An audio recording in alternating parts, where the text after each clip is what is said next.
So ఈ క్లారిటీలు ఇంతవరకు మీరు చెప్పిన దాని ప్రకారం ఏంటంటే కొంతవరకు మీకు ఐడియా ఉంది. కానీ ప్రాక్టికల్స్ వేరు అంటాం కదా మనం, థియరీ వేరు ప్రాక్టికల్స్ వేరు.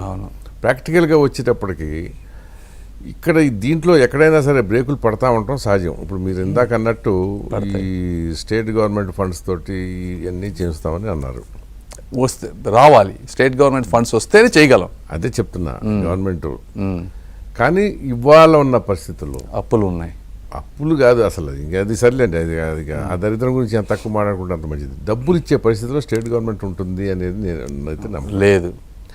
ఒకవేళ చంద్రబాబు తల్లకిందులుగా తప్ప చేసి డెవలప్ చేసి ఆదాయాన్ని పెంచి చేసినా 5 ఏళ్ల తర్వాత జరుగుతుంది అది. అవును, ఆయన రాగానే ఆదాయం అయితే పెరిగిపోతుంది కదా. పెరగదు. నేను అదే చెప్తాను అందరికీ. నేను మీటింగ్స్లో రాగానే 6 నెలల అద్భుతాలు జరుగుతాయని నేను చెప్పటం లేదు.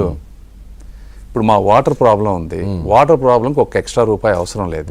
అధికారుల అసమర్థత, కోఆర్డినేషన్ లేకపోవటం, రాజకీయ నాయకుల అవినీతి, ప్రైవేట్ ట్యాంకర్ల మాఫియా, వీటన్నిటి వల్ల వాటర్ సప్లై లేదు. That I can control. అది మీ you will be control by MLAs రేపు. సరే, అది కూడా చూద్దాం.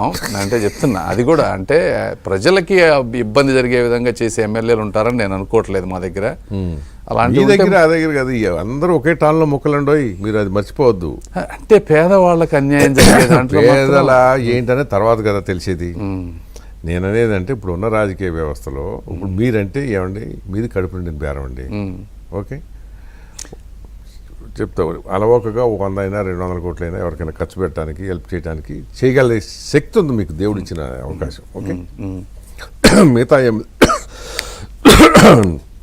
ఎమ్మెల్యేగా పోటీ చేసే వాళ్ళందరికీ అట్లా ఉండదు. వాళ్ళు కొంతమంది అప్పులు చేస్తారు, మళ్ళీ సంపాదించుకోవాలి, మళ్ళీ ఎలక్షన్ నాటికి మళ్ళీ 40-50 కోట్లు పోగేసుకోవాలి. ఇది ఒక సైకిల్. మీరు చెప్పింది వాస్తవం.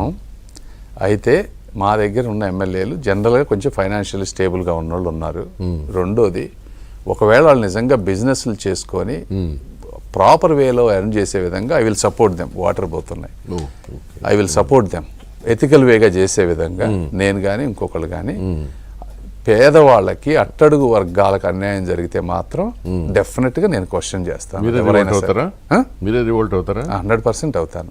ఇంకా అందులో మాత్రం అట్టడుగు వర్గాలకు మాత్రం అన్యాయం జరిగితే ఒప్పుకోను.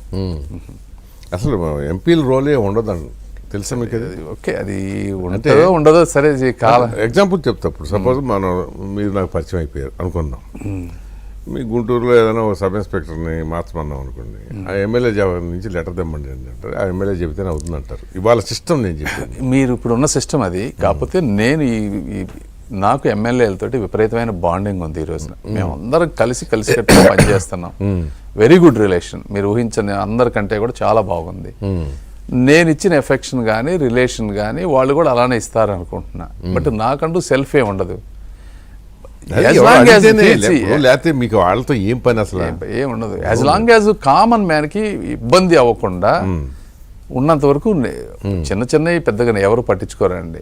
కానీ ఇప్పుడు అసలు కామన్ మ్యాన్కి వాటర్ లేదు. ఎవ్రీ 2-3 డేస్కి వాటర్ అంటే చూడండి, దట్ ఈస్ ఏ ప్రాబ్లం. అది మీ దగ్గర, మా దగ్గర గుంటూరులో పక్కన కృష్ణా వాటర్ ఉంది. అలాంటివి ఏంటంటే ఇంకా అలాంటివి కూడా మనం యాక్సెప్ట్ చేస్తే what is the point of staying in politics అనేది నా ఒపీనియన్. అంటే అదే ప్రాబ్లం అక్కడ. మనకి ప్రియారిటీస్ ఉండవు.